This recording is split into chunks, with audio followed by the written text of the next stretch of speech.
Good morning guys. তো আবার চলে এসেছি একটা হেলদি রুটিন নিয়ে। তো সকাল সকাল যেটা খেলাম সেটা হলো চিয়া সিড ওভারনাইট ভেজানো ছিল।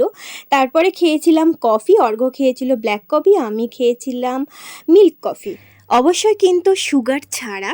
তারপরে চলে এসেছিল দুটো পার্সেল, দেন ছোলার চাট খেয়েছিলাম ব্রেকফাস্টে। তারপরে আজকে লাঞ্চের জন্য ইলিশ মাছ হয়েছিল আর কি।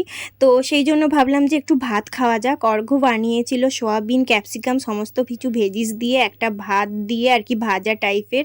অবশ্য তেল ছিল না এর মধ্যে। আমি খেয়েছিলাম প্লেন রাইস আর ইলিশ মাছ ভাজা। তারপরে সন্ধ্যার দিকে ওটসের বিস্কিট, সাথে ছিল গ্রিন টি। তারপরে সোজা একটুখানি রেস্ট নিয়ে আর কি 1 ঘন্টার বিরতি, দেন চলে গিয়েছিলাম জিমে গিয়ে অ্যাজ ইউজুয়াল ওয়ার্কআউট করছিলাম আর কি, আমার লেগ ডে ছিল। চলো আজকের মতন ব্লগটা এই পর্যন্তই রইলো। Bye, subscribe.